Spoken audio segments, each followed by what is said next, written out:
আমার পদত্যাগপত্র মানে স্বেচ্ছা পদত্যাগপত্র রাজ্য দপ্তরে আমি পাঠিয়ে দিলাম। কেন করলেন?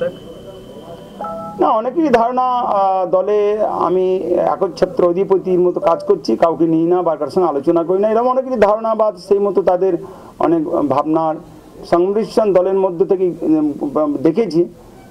তাতে মনে হয়েছে যে আমার দলের থেকে ক্ষতি হওয়ার থেকে দলের লাভ হওয়ার জন্য আমি দলের থেকে সরে যাওয়াটাই বাঞ্ছনীয়। দলের সাংগঠনিক ব্যাপার কিছু যা মনে হয়েছে যেন আমি থাকলে হয়তো ক্ষতি হচ্ছে, এরকম কারো ভাবনা, সেই ভাবনাটা তাদেরকেই ছেড়ে দিলাম সত্যি বলে, আমি সেই জন্য সরে এলাম। আপনি কি কপি পাঠিয়ে দিয়েছেন? হ্যাঁ, কপি পাঠিয়ে দিয়েছি। ঘরে বাইরে এত নোংরা রাজনীতির পরিবেশ থেকে নিজেকে মুক্ত করতে আমি সরে থাকতে চাইছি। বীরভূম জেলা প্রেসিডেন্ট দুধ কুমার মণ্ডল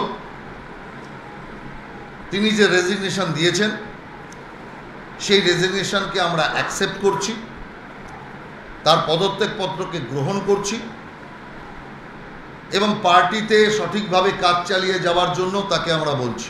দুধ কুমার মণ্ডলের কাছে আমরা এটাও জানতে চাইব যে তিনি কোনো সংবাদ মাধ্যমে অভিযোগ করেছেন যে রাজ্যের কোনো নেতা অর্থের বিনিময়ে কোথাও সিটের ব্যাপারে নাক গলিয়েছে। আমরা এর প্রমাণ চাইছি। যদি কোথাও এই জাতীয় অভিযোগকে প্রমাণ করতে পারে, আমি তার দায় নিতে প্রস্তুত আছি।